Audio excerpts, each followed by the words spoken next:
Welcome to Broadcom Inc.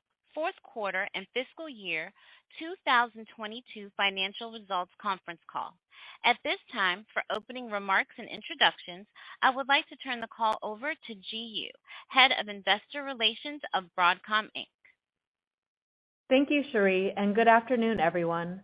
Joining me on today's call are Hock Tan, President and CEO, Kirsten Spears, Chief Financial Officer, and Charlie Kawwas, President, Semiconductor Solutions Group. Broadcom distributed a press release and financial tables after the market closed, describing our financial performance for the fourth quarter and fiscal year 2022. If you did not receive a copy, you may obtain the information from the Investors section of Broadcom's website at broadcom.com. This conference call is being webcast live, and an audio replay of the call can be accessed for 1 year through the Investors section of Broadcom's website. During the prepared comments, Hock and Kirsten will be providing details of our fourth quarter and fiscal year 2022 results, guidance for our first quarter, as well as commentary regarding the business environment. We'll take questions after the end of our prepared comments. Please refer to our press release today and our recent filings with the SEC for information on the specific risk factors that could cause our actual results to differ materially from the forward-looking statements made on this call. In addition to U.S. GAAP reporting, Broadcom reports certain financial measures on a non-GAAP basis. A reconciliation between GAAP and non-GAAP measures is included in the tables attached to today's press release. Comments made during today's call will primarily refer to our non-GAAP results. I'll now turn the call over to Hock. Well, thank you, G, and thanks everyone for joining us today. Before I provide color on our Q4 results, let me put in perspective what we achieved in fiscal year 22. For the year, I'm pleased to report that consolidated revenue hit a record of $33.2 billion, growing 21% year on year, yet another year of double-digit organic growth. This growth was driven by our strong partnerships with customers and increased R&D investments, which enable accelerated adoption of our next-generation technologies. With our robust business model, we grew our fiscal 2022 operating profit by 28% year on year, and our free cash flow per share by 25% year upon year. Now, to discuss details of our fiscal Q4. In our fiscal Q4 22, consolidated net revenue was a record $8.9 billion, up 21% year on year. Semiconductor Solutions revenue increased 26% year on year to $7.1 billion, and Infrastructure Software revenue grew 4% year on year to $1.8 billion. In Q4, our semiconductor business continued to perform well across hyperscale, service providers, and enterprise. On top of this, wireless grew sequentially as we ramp up the new platform at our North American customer. In reporting these results, I'd like to emphasize we demonstrate our continued discipline in shipping our strong backlog only as and when needed by our end customers. So in contrast to weak consumer electronic spending today, and despite concerns of a global recession, we believe overall infrastructure spending remains strong, and we continue to experience sustained demand in most of our end markets. And this is what we continue to see in Q1. So let me expand on this. Starting with networking. Networking revenue was a record $2.5 billion and was up 30% year on year, representing 35% of our semiconductor revenue. We see strong growth from deployment of Tomahawk 4 for data center switching at hyperscale customers, and we see upgrades of edge and core routing networks with our next generation Jericho portfolio at cloud and service providers. And at multiple cloud customers, we continue to lead in delivering custom solutions for compute offload accelerators and actually surpass the $2 billion mark in revenues in fiscal 22. Looking into Q1, we do expect networking revenue to be strong and grow about 20% year over year. Next, our storage connectivity revenue was a record $1.2 billion, or 17% of semiconductor revenue, and up 50% year on year. As we have mentioned in previous earnings call, we are benefiting here from substantial content increases as both cloud and enterprise customers adopt our next generation mega rate and storage adapters. This trend will continue in Q1, and we expect server storage connectivity revenue to grow above 50% year on year. Moving on to broadband, revenue of $1 billion grew 20% year on year and represented 15% of semiconductor revenue. Our broadband business is benefiting from ongoing multi-year deployments by North American and European service providers of 10 gigabit PON and DOCSIS 3.1 with embedded Wi-Fi 6 and 6E. In Q1, we expect the secular drivers behind broadband to continue and our business to be strong at about 30% year-on-year growth. Moving on to wireless. Q4 revenue of $2.1 billion represented 29% of semiconductor revenue, with the 13% year-on-year increase coming largely from higher content. And in Q1, we expect wireless revenue to be sequentially flat and up low single digits year-on-year. Finally, Q4 industrial resale of $234 million grew 1% year-over-year as softness in China mostly offset the strength in North American and European automotive. In Q1, we forecast industrial resales to continue the trend of low single-digit % growth year-on-year. And in summary, Q4 semiconductor solutions revenue was up 26% year-on-year. And in Q1, we expect semiconductor revenue growth to sustain at approximately 20% year-on-year. Moving on to software.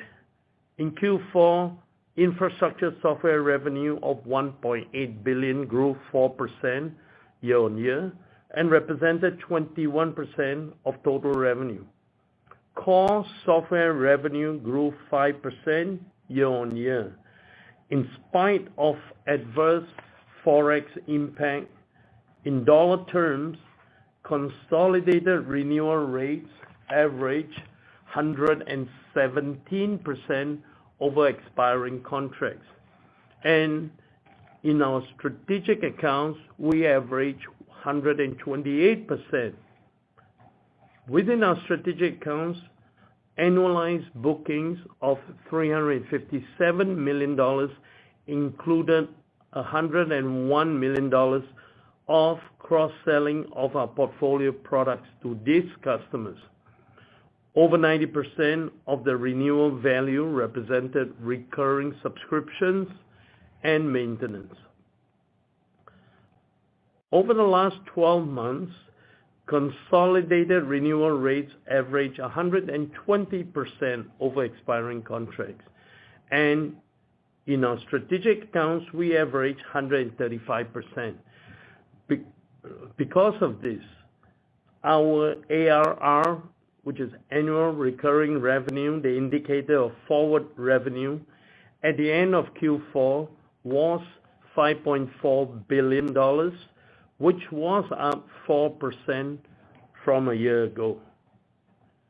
And in Q1, we expect our infrastructure software segment revenue to be flat year on year, reflecting core software revenue growth of mid-single-digit % year over year, offset by a year-on-year decline in the Brocade enterprise SAN business.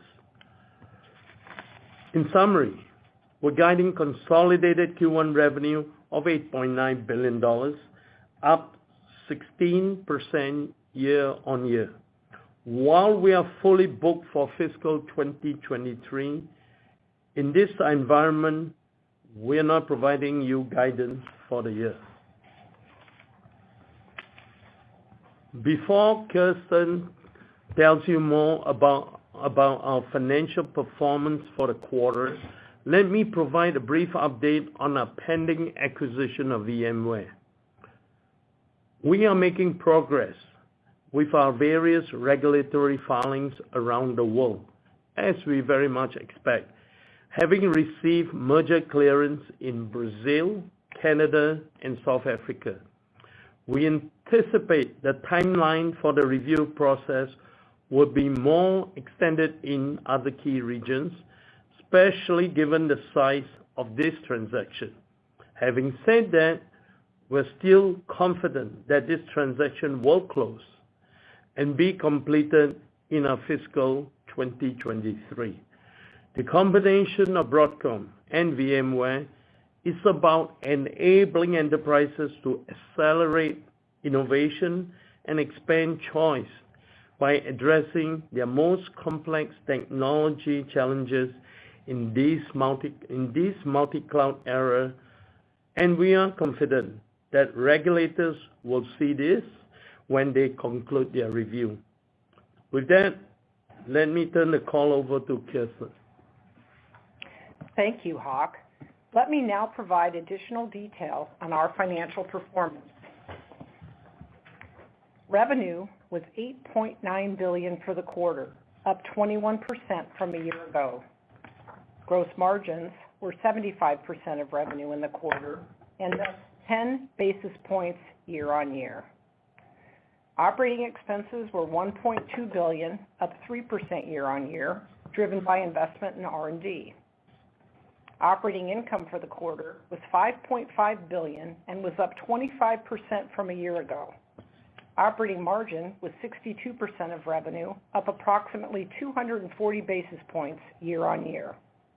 Adjusted EBITDA was $5.7 billion, or 64% of revenue. This figure excludes $129 million of depreciation. Now a review of the P&L for our two reportable segments. Revenue for our Semiconductor Solutions segment was $7.1 billion and represented 79% of total revenue in the quarter. This was up 26% year on year. Gross margins for our Semiconductor Solutions segment were approximately 71%, up 70 basis points year on year, driven by product mix and adoption of next-generation products across our extensive product portfolio. Operating expenses were $825 million in Q4, up 4% year on year. R&D was $731 million in the quarter, up 4% year on year. Q4 semiconductor operating margins were 59%. So while semiconductor revenue was up 26%, operating profit grew 33% year on year. Moving to the P&L for our Infrastructure Software segment. Revenue for infrastructure software was $1.8 billion, up 4% year on year, and represented 21% of revenue. Gross margins for infrastructure software were 91% in the quarter, and operating expenses were $348 million in the quarter, down 1% year over year. Infrastructure software operating margin was 72% in Q4, and operating profit grew 6%. Moving to cash flow. Free cash flow in the quarter was $4.5 billion, representing 50% of revenue. We spent $122 million on capital expenditures. Day sales outstanding were 30 days in the fourth quarter compared to 29 days in the third quarter. We ended the fourth quarter with inventory of $1.9 billion, up 5% from the end of the prior quarter, because we expect the mix of revenue in Q1 to have a higher cost of materials. We ended the fourth quarter with $12.4 billion of cash and $39.5 billion of gross debt, of which $440 million is short term. Based on current business trends and conditions, our guidance for the first quarter of fiscal 2023 is for consolidated revenues of $8.9 billion and adjusted EBITDA of approximately 63% of projected revenue. In forecasting such operating profitability, we would like to point out that because of product mix changes, our non-GAAP gross margin could be down roughly 100 basis points from Q4, and R&D spending could be up sequentially as we step up hiring of engineers for multiple critical projects. Let me recap our financial performance for fiscal year 2022. Our revenue hit a record $33.2 billion, growing 21% year on year. Semiconductor Solutions revenue was $25.8 billion, up 27% year over year. Infrastructure software revenue was $7.4 billion, up 4% year on year. Gross margin for the year was 76%, up 110 basis points from a year ago. Operating expenses were $4.8 billion, up 6% year on year. Fiscal 22 operating income was $20.3 billion, up 28% year over year, and represented 61% of net revenue. Adjusted EBITDA was $21 billion, up 27% year over year, and represented 63% of net revenue. This figure excludes $529 million of depreciation. We spent $424 million on capital expenditures, and free cash flow grew 22% year on year to $16.3 billion, or 49% of fiscal 22 revenue. Turning to capital allocation. For fiscal 22, we spent $15.5 billion, consisting of $7 billion in the form of cash dividends and $8.5 billion in repurchases and eliminations. We ended the year with $13 billion of authorized share repurchase programs remaining and expect to resume our repurchase of common stock as soon as we can under SEC rules. Excluding the potential impact of any share repurchases, in Q1 we expect the non-GAAP diluted share count to be 435 million. Aligned with our ability to generate increased cash flows in the preceding year, we are announcing an increase in our quarterly common stock cash dividend in Q1 fiscal 2023 to $4.60 per share, an increase of 12% from the prior quarter. We intend to maintain this target quarterly dividend throughout fiscal 23, subject to quarterly board approval. This implies our fiscal 2023 annual common stock dividend to be a record $18.40 per share. I would like to highlight that this represents the 12th consecutive increase in annual dividends since we initiated dividends in fiscal 2011. That concludes my prepared remarks. Operator, please open up the call for questions. Thank you. To ask a question, you will need to press star 11 on your telephone. We ask that you please limit yourself to one question. Please stand by while we compile the Q&A roster.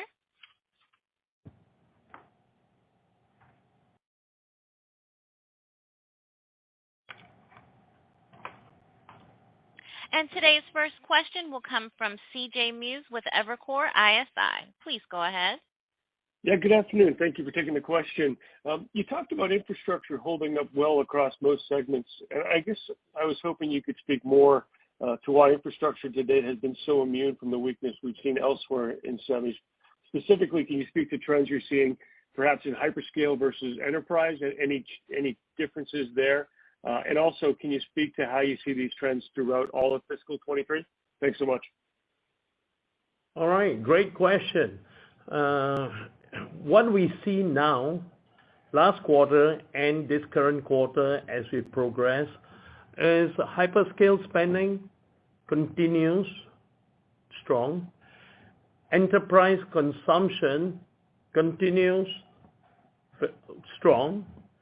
And broadband deployment across, across North America, Europe, and even parts of Asia continues their multi-year trend of growth, simply because, out of COVID-19, there was a lot of investment, there was a lot of plans to invest, and these are multi-year. So exactly as I said, all these areas currently continue to be very much on track as we've seen it. And now, keep in mind, as I said in previous earnings call, and I just reemphasize here today, again, it's just want to assure you, we don't believe we are shipping beyond true demand. We continue to scrub, to basically judge orders, the backlog we have, and we also take pains to only ship to customers who can consume it pretty much within the same quarter before we do it. And so as far as we can tell, based on what we see as a willingness of our customers to accept and consume the products we ship, that's what we see right now. Asking me for the rest of 23, no, I tend to be more careful in being able to answer that. I don't know the answer to that, is my opinion. I do not know whether this strength in acquisition and consumption of our products will continue to sustain for the rest of 23. What we do see is over the next several months, we see those orders still in place. We see customers willing to take the products. We have talking to multiple CIOs among the largest enterprise customers we have out there. We have not seen them talk about a reduction in their IT spending. We've seen many say it will grow, and others saying it will at least remain flat. So I guess I'm cautiously positive about trends looking forward. Thank you. One moment for our next question. That will come from the line of Ross Seymore with Deutsche Bank. Please go ahead. Hi, everybody. Thanks for letting me ask a question. Huck, I wanted to follow on CJ's and maybe ask a similar question, but in a slightly different way. Last quarter, you talked about actively scrubbing your backlog, and clearly that's helped you avoid some of the inventory pitfalls that some of your peers have seen. But have you noticed since last quarter's call a change in either the rate of your backlog growth? I think it was up about 7% sequentially last quarter, the composition of your backlog, or how actively and aggressively you need to scrub it? Any sort of changes in those forward-looking metrics that would alter your view on kind of the sustainability of demand, the duration of it, et cetera? It comes down very simply to we continue to scrub our backlog in a manner this quarter, last quarter, no differently than we did it 6 months or a year ago. We haven't changed our focus on ensuring that we do not ship products to the wrong people who just put it on the shelves. That is still very much very intact in our view. Our backlog continues to be way up there, and you're right, makes us change. As you can see, one quarter it would be broadband growing 20% year on year, and networking growing 30% year on year, and the following quarter is broadband growing 30% year-on-year and networking growing 20%. And it impacts not just from hyperscale, varying their purchases in, for want of a better word, seasonal manner, is also the particular end markets it goes to. So there's a lot of our mix of backlog and products we ship in any particular quarter will vary, and they all change. But it doesn't change the fact that we have still a very, very strong backlog, and what we're shipping, which is most important in the current quarter, we believe is what we are reflecting as end demand for our products. Thank you. One moment for our next question. That will come from the line of Stacy Rasgon with Bernstein. Great, guys. Thanks for taking my question. So Hock, I guess just to ask the question explicitly, last quarter, I think you said your semiconductor backlog was $31 billion and your lead times were still 50 weeks, give or take. What are those numbers now? Like, where is backlog and where are lead times? Stacy, this is Kirsten Spears. We're not going to guide the year, so we're not providing that. I'm not asking you to guide the year. I'm not asking you to guide the year. Right. We're fully booked for the year, so if I give you the backlog number, I'm effectively guiding you to the year. So we've chosen not to provide that data this time. Okay. I guess, can you just tell me, is it gone up, flat, or down? Our forecast for the year, if you want to call it forecast based, our backlog, it's not a forecast. We'll continue, for the year will continue to grow. Other than that, I'm not telling you what it is. We don't guide. Got it. But you think backlog will grow for the year, is what you're saying? Our year forecast will grow. Got it. Thank you. Thank you. One moment for our next question. That will come from the line of Harlan Sur with J.P. Morgan. Good afternoon. Thanks for taking my question. Hock, your server storage connectivity business has been extremely strong, right? Up 50% plus in fiscal 22. And more importantly, that business continues to sustain based on the January quarter outlook. We typically tend to think about HDD controllers and preamps, but your business is much more diverse than this. So can you just, first of all, walk us through what percentage is Mega RAID, PCIe, or what I call overall storage connectivity versus your storage controller business, which is primarily HDD controller and preamps? And maybe what's driving the near-term growth in the storage franchise when many of your storage competitors and customers are seeing major weakness in this segment?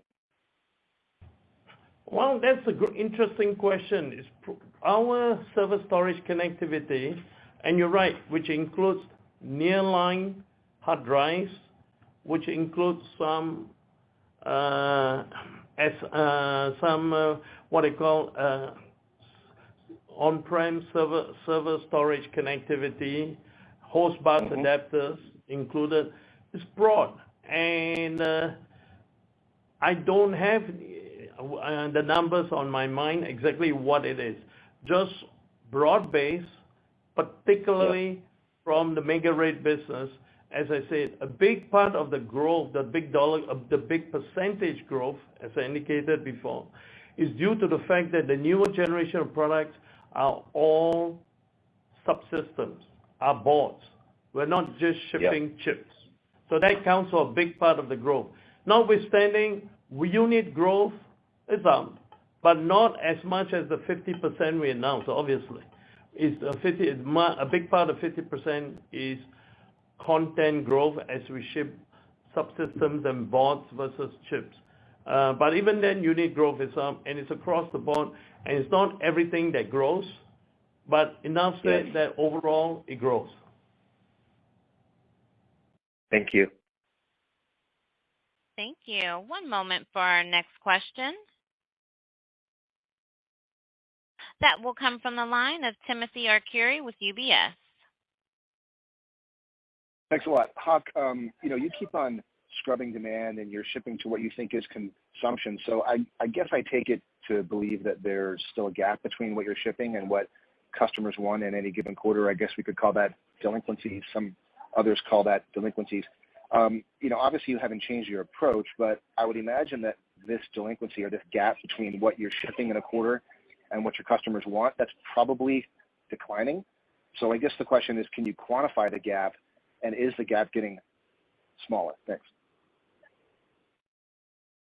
That's an interesting question, and we don't really try to quantify the gap. And a big part of it is, I don't want to get you guys overly excited, but customer, backlog is sometimes is very often categorized or characterized under CRD or customer request dates. Our customer request date in this particular quarter, for instance, or last quarter, was much higher than what we actually shipped, and it was the same way 6 months ago. Is it got better from 6 months ago? I could only guess, and in this forum is the last thing I want to do. But there's still a big amount of CRDs backlog in excess of what we actually ship out. Got it. Okay, Hock, thanks. Thank you. One moment for our next question. That will come from the line of Vivek Arya with Bank of America. Thank you. I actually have two very quick clarifications. First, Hock, have you seen the impact, or you expect to see any impact of China lockdowns in your wireless business in Q2? I know there's nothing, doesn't seem to be anything in Q1. I was just wondering if there's something we should be prepared for in Q2. And then on the gross margin, I thought I heard gross margin goes down sequentially in your semiconductor business in Q1. Is that really all mix related, or is there a like-to-like impact that we should keep in mind? Okay, let's take your first question first and then go to your more interesting second question, which is interesting because connect a few dots here. On the first one, as you know, our wireless is one single customer, and the COVID shutdown and all that does slow down inter-quarter shipments, but nothing, we don't see, Q2 is too far away for me to really give you any sense and no accuracy of what it's like. But there's obviously movements between Q4 and Q1 as our numbers does kind of reflect. But which is why year on year is a pretty good measure. As you see there, Q4 year on year was just 13%. I shouldn't say just, was 13%, and Q1 was actually still 1% up. But there's obviously some movements in between. And I'm sure that has something to do with COVID logistics, impact on logistics chain of our largest customer. But I can't really tell in the bigger picture. Now, switching, and certainly on Q2, I'm no position to give you any indication. We don't have visibility. Now, turning to the second part of the question on gross margin, it's all product mix. And it's all product mix because there are some, depending on the particular products we ship, as I've said many times before, the margin, product margin, gross margin does vary. Simply because it's the nature of the market conditions, the ecosystem that we have in each of those in those markets, those niche markets we participate in. But broadly, to give you a sense, perhaps that gives you more color, networking tends to have some of the highest margins collectively of our products, and much higher than broadband. And of course, wireless has the lowest. And you look at Q4 to Q1, the mix shifts away from networking somewhat and more to broadband. And wireless still remains a big chunk of it, even though it hasn't receded as a percent. So that's why we see that impact on the gross margin sequentially. Nothing more than just the mix of products we ship, and the natural gross margin of those products vary one from the other. And you can actually see it with the way our inventory grew too. As Kirsten reported, our inventory ending Q4 grew about 5% from that ending Q3, the quarter before. And obviously the Q4 inventory is positioned to ship in Q1. And you see that increase even as our guidance on revenue remain pretty flat. Thank you, Hock. Very useful. One moment for our next question. That will come from the line of Joseph Moore with Morgan Stanley. Great, thank you. You talked about being booked for the whole year, next year. How much visibility do you think that gives you really? And I guess what's your philosophy going to be if customers with non-cancelable backlog come to you and try to make an adjustment in a potentially weaker economic period next year? Let's start with the first part.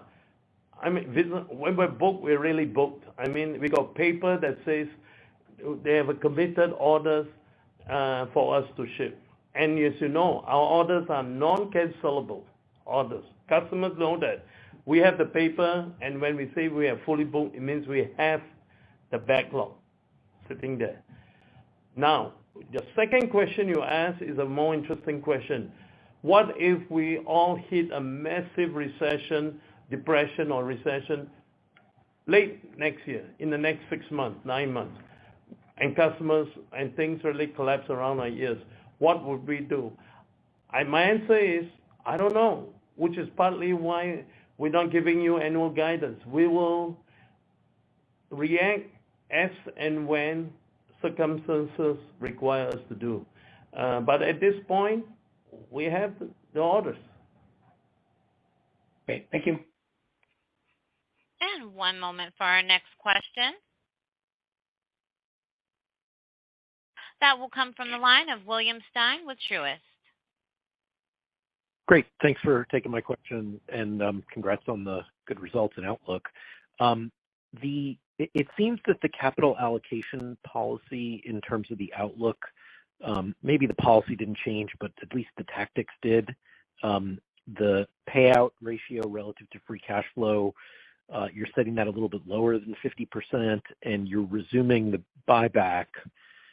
And I'm hoping you can just discuss why these decisions were made. Does it reflect an indication or a changing view about the timing of the VMware close, or is it related to concerns around macro or anything else? Thank you.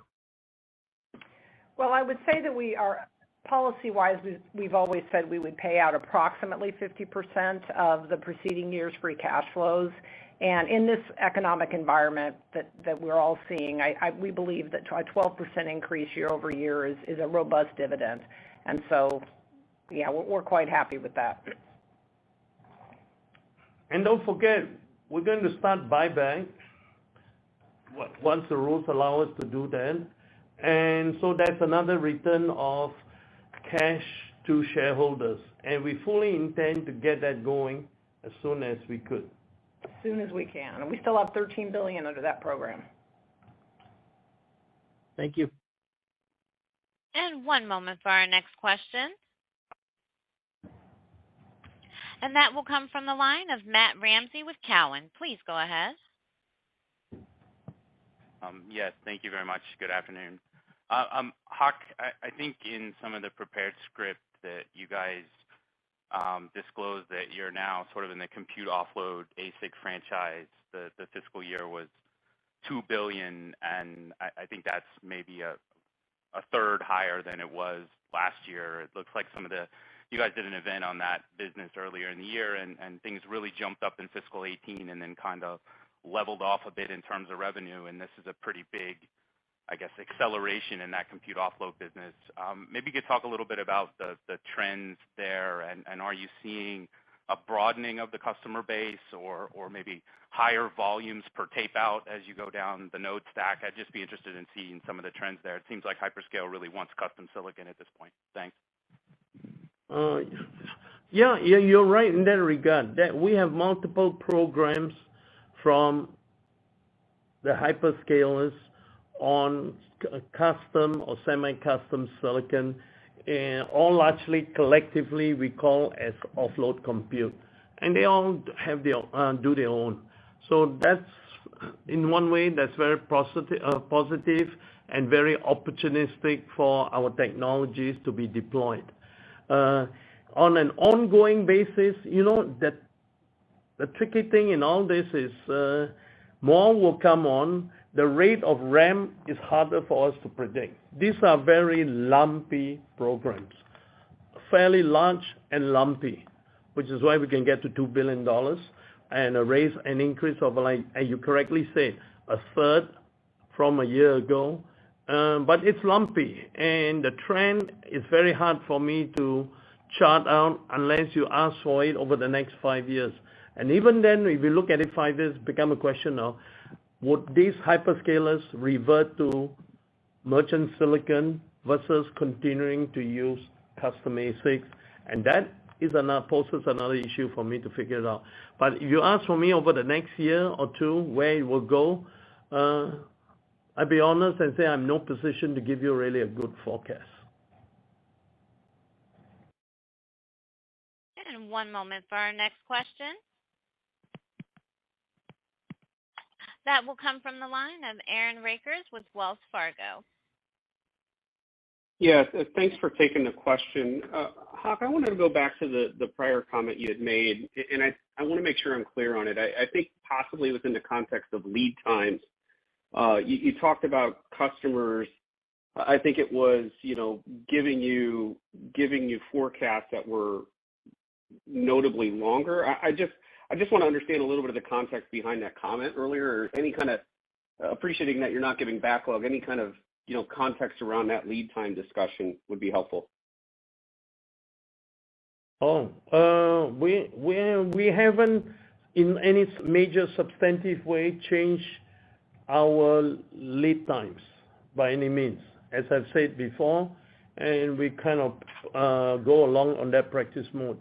And we have forecasts, but we're really not talking about forecasts either as it relates to the previous comment. I think I was referring to backlog and paper that we use. And as I said before, even on those paper we have with customer request dates for shipments, we scrub scrub each of those demands before we ship it out in the current quarter or the preceding quarter, depending on what it is. But we have forecasts, but obviously we're not giving you any indication of our forecast at this point, simply because we are still grinding our way through the backlog. Okay. Thank you. One moment for our next question. That will come from the line of Toshiya Hari with Goldman Sachs. Hi, thanks so much for taking the question. Hock, I was hoping you could talk a little bit about your business in China, not so much from a ship-to perspective, but from an end consumption perspective. I know you don't have perfect visibility into what's being consumed at the end customer level, but if you can kind of talk about what you're seeing in terms of trends across enterprise, cloud, and service providers, that would be helpful. How significant of a headwind was China in fiscal 22, and what are your expectations going forward, and what are you hearing from your end customers? Thank you. Well, I think, to answer your question directly is China has slowed down in terms of consumption of products across industrial, across even infrastructure. It has slowed down, and we see that. They're still not totally collapsed, but they have slowed down compared to what they were taking a year ago. And we see that particularly in our industrial business, which as I indicated in my prepared remarks, strength in Europe, strength in North America, especially in automotive, but weakness in China, which is a big part of our industrial business, slowed it down. But beyond that, in the IT side, yeah, we have seen a slowdown, but keep in mind, China represents just less than 10% of our total revenues today. So while it obviously has some level of offsetting effect, it's not sufficiently large to have that much impact on our overall growth trend for the entire company. And any signs of improvement going forward, Hock, on the IT side? Or is it too early to tell? I think it's too early at this point for me to make a call. It's there's a sense it's some reopening, but if I make a call, good chance I could be wrong in a month's time when things might shut down again. Thank you. One moment for our next question. That will come from the line of Christopher Rowland with Susquehanna. Thanks for the question and congrats on bucking the trend in semis here, Hock. So my question, it was kind of addressed on the last one, but wanted to talk about the divergence, particularly between storage and maybe China enterprise networking.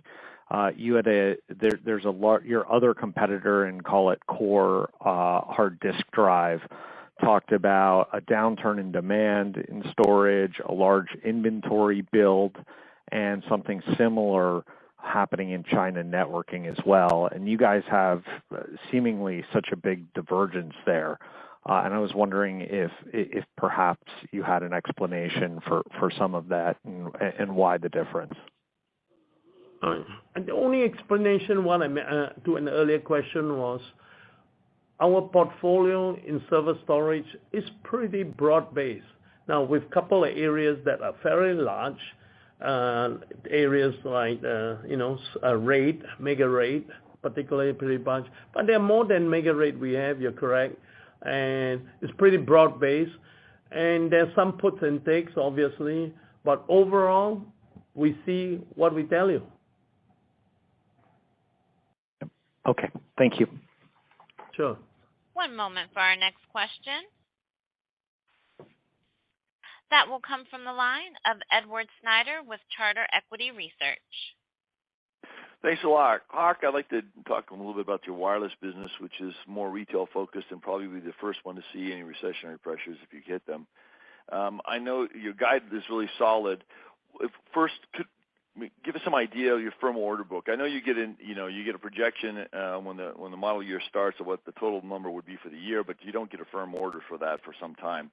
So just kind of how would you characterize firm order book for that, or orders per se? Is it 30 days, 60 days? So help to anticipate if you see a change, when would that be? And then maybe if you could touch on how we should think about overall content at your largest customer in the next year or so, because there's obviously increased competition in some of your core areas, and I was wondering if you're looking to shift more of your focus there into some of the mixed signal custom stuff and maybe away from some of the RF. Thanks.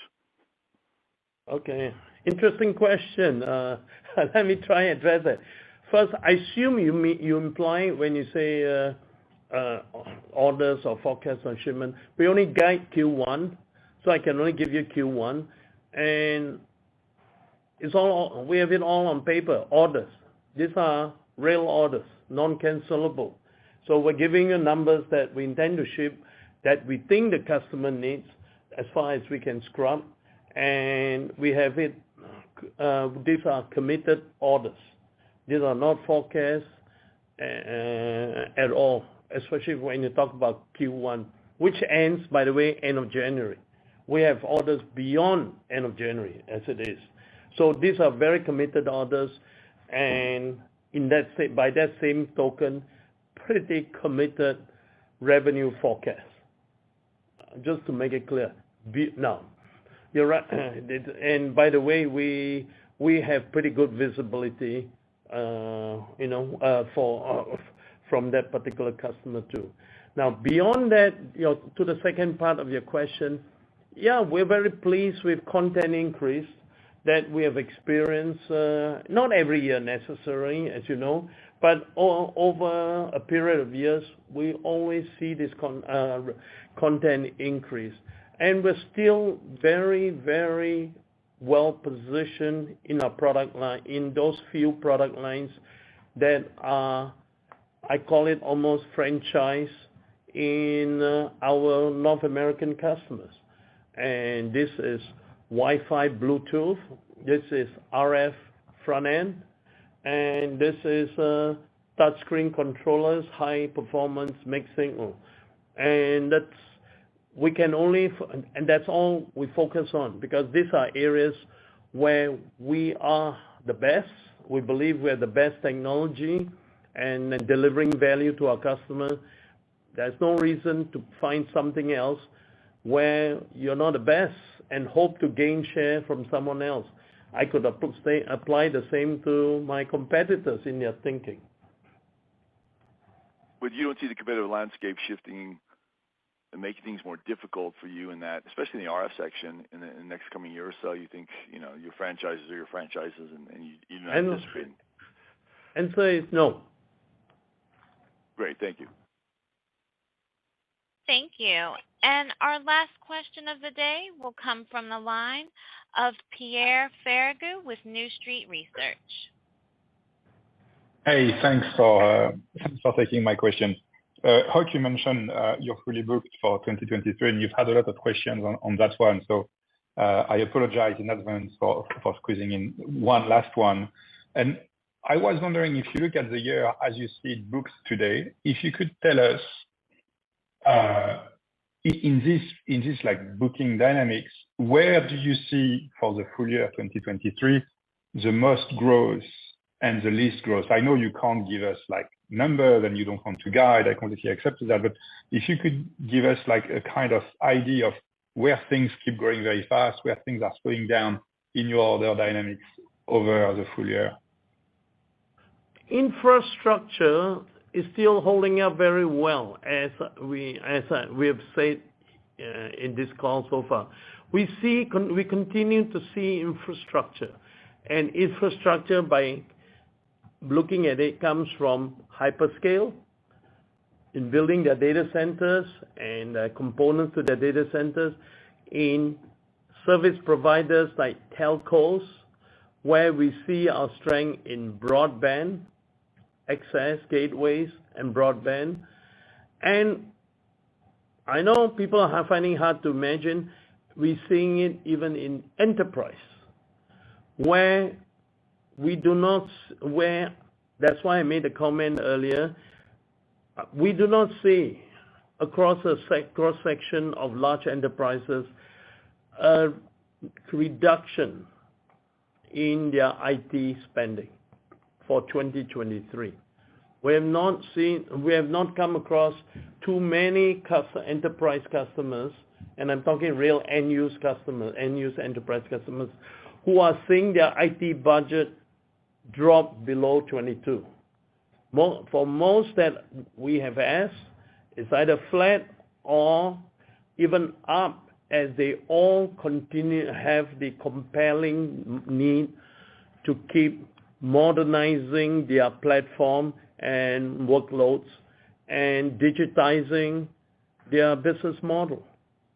And I think that was the only explanation given to me why there was no such or clear reduction, even as we all hear every day the likelihood, possibility of a global recession.